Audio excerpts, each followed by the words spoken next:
کہ گندی گفتگو کر رہے ہیں اور ان کو کئی ایک برے القابات سے بھی نوازا جا رہا ہے، تو یہ ہوتا ہے حشر غرور و تکبر کا۔ تو بہرحال اب یوگی آدتیہ ناتھ کا کیا ہوگا، کب تک یوگی آدتیہ ناتھ اقتدار پر رہیں گے اور کب تک ان کا ستارہ عروج پر رہے گا، کیونکہ آپ دیکھیں گے کہ عروج کے بعد تو زوال ضرور ہوتا ہے اور زوال کے بعد عروج ضرور ہوتا ہے، تو یہ دنیا کا دستور ہے اور تبدیلی تو آتی ہے اور یہ فطرت میں عین فطرت ہے تبدیلی۔ تو بہرحال اب اقتدار پر یوگی آدتیہ ناتھ ہے، بی جے پی ہے، لیکن کل کون ہوگا یہ نہیں کہا جا سکتا۔ آپ نے دیکھا کہ اب جو بی جے پی کے قومی صدر ہے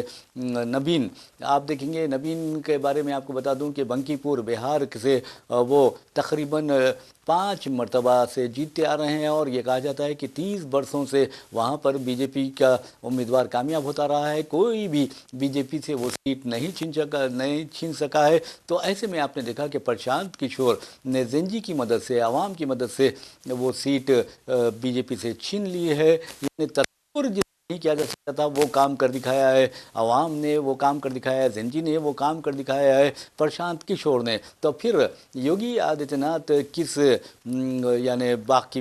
آپ دیکھیں گے کہ کیا حیثیت رکھتے ہیں، آپ اندازہ کیجئے۔ تو بہرحال کس کھیت کی مولی ہیں وہ آپ اندازہ کر سکتے ہیں۔ تو بہرحال یوگی آدتیہ ناتھ کی حکومت میں عتیق احمد خان کے گھر کو بہت ستایا گیا ہے اور ان کے گھر والوں کو ستایا گیا ہے۔ آپ دیکھیں گے کہ ایک بیٹا عتیق احمد کا ایک بیٹا اسد احمد، آپ کو بتا دوں کہ 2023 میں پولیس انکاؤنٹر میں انہیں مارا گیا تھا، ان کا قتل کیا گیا تھا، پولیس انکاؤنٹر میں ان کی زندگی کا چراغ گل کر دیا گیا تھا۔ اب یہ دوسرا بچہ ہے عتیق احمد کا جو انتقال کر گیا ہے، اس کی موت ہوئی ہے اور وہ بھی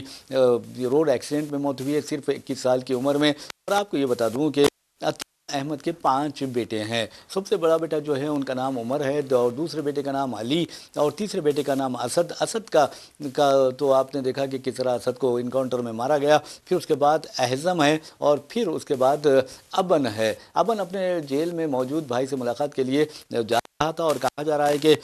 وہ پریاگراج سے جھانسی کی طرف جا رہا تھا تاکہ جیل میں قید اپنے بھائیوں سے ملاقات کر سکے۔ ویسے میں ناظرین آپ کو بتا دوں کہ ابن کی ہلاکت کی خبر سارے ہندوستان میں ایک جنگل کی آگ کی طرح پھیل گئی، سب سے بڑی خبر کی حیثیت سے پہلی۔ اور آپ کو یہ بتانا ضروری ہے کہ عتیق احمد کو جس طرح عتیق احمد کے جو ارکان خاندان کو جس طرح انتقامی سیاست کا نشانہ بنایا گیا ہے، اس سے پھر اس کے بعد افضل انصاری کی جو حالت کی گئی، اس کے بعد آپ نے دیکھا کہ یوگی حکومت پر کئی شکوک و شبہات ظاہر کیے گئے اور یہ کہا گیا کہ یہ جان بوجھ کر اس طرح کی حرکتیں کر رہی ہے۔ تو بہرحال اب فی الوقت یوگی کا اقتدار ہے، یہ یوگی کچھ بھی کر سکتے ہیں، لیکن جب اقتدار ختم ہوگا تو جب پتہ چلے گا کہ انہوں نے کیا کیا تھا اور اس کی سزا، اس کی قیمت کس کو چکانی پڑے گی۔ تو بہرحال آپ کو یہ بتا دیں کہ اتر پردیش میں انتقامی جو سیاست ہوتی ہے وہ بہت خطرناک ہوتی ہے، یہاں تک کہ آپس میں جو دشمنیاں ہوتی ہے، عداوت ہوتی ہے، وہ بھی خطرناک ہوتی ہے۔ تو بہرحال اب تو دشمنی تو ہو گئی ہے یوگی آدتیہ ناتھ کی، عتیق احمد کے بیٹے رہیں نہ رہیں، لیکن عتیق احمد کے جو آدمی ہیں، ہو سکتا ہے کہ یوگی آدتیہ ناتھ جب اقتدار سے بے دخل ہو جائیں گے تو پھر حساب کتاب ان کا برابر کر دیا جائے گا، اس طرح کے خدشات بھی سیاسی ماہرین ظاہر کر رہے ہیں۔ تو بہرحال بیچارے یوگی آدتیہ ناتھ جو پہلے سے ہی آپ دیکھیں گے کہ کس طرح کی حالت ہو گئی ہے، وہ یہ بھی کہا جا رہا ہے کہ وزیر اعظم نریندر مودی اور امت شاہ ان سے ناراض ہے اور انہیں پسند نہیں کرتے، جبکہ وہ چاہتے ہیں کہ اب مودی کے بعد کون جو سوال پیدا ہو رہا ہے اس کی بھرپائی کریں، یعنی اسے پر کریں، اس جگہ کو پر کریں، یوگی آدتیہ ناتھ کی خواہش ہے۔ لیکن امت شاہ وہاں پر بیٹھے ہوئے ہیں، یوگی کے بعد مودی کے بعد یہ کہا جا رہا ہے کہ امت شاہ ان کے جانشین ہو سکتے ہیں۔ بہرحال یہ پالیٹکس ہے، پالیٹکس اتنی قدر گندی ہوتی ہے کہ آپ نے دیکھا کہ مودی کو اقتدار سے بچانے والے جو گجرات کے چیف منسٹر تھے اور گجرات میں جس طرح مسلمانوں کا قتل عام کیا گیا، واجپئی انہیں برطرف کرنا چاہتے تھے، لیکن اڈوانی نے جو مودی یعنی مودی جن کے چیلے تھے اور انہوں نے مودی کو بچا لیا۔ پھر بعد میں آپ نے دیکھا کہ مودی جی اپنے استاد کو، اپنے گرو کو کس طرح ذلیل و خوار کر کے رکھ دیا اور پھر ان کو گھر میں بٹھا دیا۔ آج بیچارے اس قدر بری حالت میں ہیں کہ لوگوں کو پہچاننے سے بھی قاصر ہیں۔ تو بہرحال ناظرین ایک بات ہے، اب جو چیلے جو ہیں گرو کے پاس جاتے ہیں سالگرہ پر اور یہ دلانے دیکھو میں نے تمہیں وزیر اعظم بننے نہیں دیا، میں نے تمہیں صدر جمہوریہ نہیں بنانے دیا اور تمہیں ٹھکانے لگا دیا، یہ احساس دلانے کے لیے شاید یہ اکثر لوگ کہا کرتے ہیں۔ تو بہرحال ناظرین، آپ کو بتا دوں کہ یوگی حکومت میں نہ صرف عتیق احمد کا قتل کیا گیا بلکہ ان کے بھائی اشرف کا قتل کیا گیا۔ اشرف بھی کوئی معمولی نہیں تھے بلکہ وہ بھی سابق ایم ایل اے تھے، اور پھر ان کے بیٹے اسد کا قتل کیا گیا، اور آج ابن نامی ان کا 5واں بیٹا اپنی زندگی سے محروم ہو گیا۔ اس کے علاوہ آپ کو بتا دوں کہ 11 یعنی تقریباً میں سمجھتا ہوں کہ 11,684 کروڑ روپے مالیتی جائیدادیں عتیق احمد اور ان کے خاندان سے جو منسلک تھی اسے بھی یوگی آدتیہ ناتھ کی حکومت نے ضبط کر لیا۔ تو یہ ہوتا ہے تقریباً 1.2 ارب ڈالرز یعنی بلین ڈالرز کی جائیداد ضبط کی گئی۔ تو اندازہ کیجیے کہ کس طرح اس خاندان پر ظلم و جبر کا سلسلہ جاری ہے، لیکن یہ کب تک سلسلہ جاری رہے گا یہ کہا نہیں جا سکتا۔ تو بہرحال ناظرین، اسی لیے کہا جاتا ہے کہ انسان کو اچھے اعمال کرنا چاہیے، اور جو بوئے گے وہی کاٹو گے، اور جیسا کرو گے ویسا بھرو گے۔ تو انسان کو ہر کسی پر رحم کرنا چاہیے، ہر کسی کے ساتھ اچھے اخلاق سے پیش آنا چاہیے، شائستگی سے پیش آنا چاہیے، لوگوں کے ساتھ لوگوں پر ظلم نہیں کرنا چاہیے، کیونکہ مظلوم کی جو ہائے لیتے ہیں یا مظلوم کی جب تکلیف ہوتی ہے تو عرش ہل جاتا ہے، اور اللہ تعالیٰ جو ہیں مظلوم کی دعا فوری قبول کر لیتے ہیں۔ تو آپ دیکھیں گے کہ جو ظالم ہے ان کو اپنے ظلم کا مزہ دنیا میں ہی چکنا پڑ رہا ہے، اور چاہے وہ کوئی بھی ہو، کسی اعلیٰ عہدے پر بھی فائز کیوں نہ ہو، اس کے ساتھ کچھ نہ کچھ ایسا ہی ہونے والا ہے۔ ناظرین، ہم آپ کو لیے چلتے ہیں حیدرآباد کی طرف۔ حیدرآباد میں آپ کو بتاتا ہوں کہ جو ماہ اگست ہے، ماہ اگست میں آپ اندازہ کر سکتے ہیں کہ جو ہمارا یعنی جشن آزادی، یوم آزادی جو منایا جاتا ہے 15 اگست کو تو ساری ہندوستان میں تعطیل ہے، لیکن حیدرآباد میں آپ کو بتا دوں کہ اگست میں کم از کم 11 ہالیڈیز آئے ہیں۔ اس میں آپ کو بتا دیں کہ 5 جو ہیں وہ تو اتوار کے ہیں، اور 5 جو ہالیڈیز ہیں وہ آپشنل یہ ہالیڈیز ہیں یا اختیاری تعطیلات ہیں۔ مثال کے طور پر آپ کو بتا دیں کہ بونال کی وجہ سے 8، 9 اور 10 اگست کو تعطیل رہے گی۔ 10 اگست کو بونال ہے، لیکن 8 اور 9 کو جو ہے وہ سیکنڈ سیٹرڈے اور اتوار آ رہا ہے۔ تو بہرحال اس طرح آپ دیکھیں گے 8، 9 اور 10 کو تعطیل رہے گی، یعنی اسکولز کو مسلسل 3 دن ہالیڈیز رہیں گے۔ پھر اس کے بعد جیسا کہ میں نے آپ کو بتایا کہ جو 11 تعطیلات ہیں اگست میں، تو آپ کو بتانا ضروری ہے کہ ان میں 5 تو جو ہے وہ اتوار آتے ہیں، اور 3 جو ہیں وہ تو آپ کو بتا دوں آپشنل ہالیڈیز ہیں یا اختیاری تعطیلات ہیں، اور 3 جنرل ہالیڈیز ہیں۔ مثال کے طور پر آپ کو کہتا ہوں کہ 15 اگست کو یوم آزادی کی تعطیل رہتی ہے، جشن یوم آزادی کی تعطیل رہتی ہے، اور پھر آپ کو یہ بتانا ضروری ہے کہ 10 اگست کو بونال کی تعطیل ہے، 15 اگست کو تو جشن یوم آزادی ہے، اور 26 اگست کو ہمارے پیارے نبی صلی اللہ علیہ وسلم کی ولادت باسعادت یعنی میلاد النبی کی تعطیل رہے گی۔ تو بہرحال بچے بہت خوش ہوتے ہیں، بچوں کو جب بھی تعطیل ملتی ہے تو وہ کھیلنے لگتے ہیں، کودنے لگتے ہیں۔ اور ویسے بھی آپ کو بتا دوں کہ بچپن جو ہوتا ہے، اب ایسا لگ رہا ہے کہ بچوں کا بچپن اپنے فلیٹس میں، اپنے کمروں میں، اپنے گھروں میں گزر رہا ہے، کیونکہ ان کے ہاتھ میں کبھی فٹ بال ہوا کرتا تھا، کبھی کرکٹ کا بیٹ ہوا کرتا تھا، کبھی ہاکی کی اسٹک ہوئی کرتی تھی، کبھی بیڈمنٹن وہ کھیلا کرتے تھے، کبھی ٹیبل ٹینس کے ذریعے اپنی انرجی میں اضافہ کیا کرتے تھے، اپنے اسٹیمنا میں اضافہ کیا کرتے تھے۔ لیکن افسوس کی بات یہ ہے کہ اب جو بچے ہیں، اب جو نسل ہے، وہ اپنے ہاتھوں میں، ان کے ہاتھوں میں آپ دیکھیں گے کوئی چیز نہیں ہوگی بلکہ ایک موبائل فون ہوگا، اور ان کی نظریں موبائل اسکرین پر جمی ہوگی، اور وہ ٹی وی بھی نہیں دیکھ رہے بلکہ ٹی وی بھی موبائل میں دیکھنے لگے ہیں۔ یعنی موبائل میں اس قدر یعنی غرق ہو چکے ہیں کہ وہ انہیں اپنی صحت کا خیال بھی نہیں رہ رہا ہے، اور وہ کئی ایک نفسیاتی بیماریوں کا شکار بھی ہو رہے ہیں۔ ان ماں باپ کے لیے تو بہت تشویش کی بات ہے اگر کوئی بچہ اس یعنی لت میں مبتلا ہو جائے۔ یہ جس طرح منشیات کی لت میں پرانی شہر حیدرآباد ہو یا سکندرآباد ہو، تمام شہر کے جو بچے جوان جو ہے منشیات کی لت میں مبتلا ہو رہے ہیں، اسی طرح ایسا لگتا ہے کہ مجھے ایک سازش کے تحت ان نوجوانوں کو منشیات کی لت میں مبتلا کروایا جا رہا ہے۔ لیکن جہاں تک منشیات کی لت کا سوال ہے، اس لت میں بھی اگر کوئی مبتلا ہو جاتا تو کہیں کا نہیں رہتا،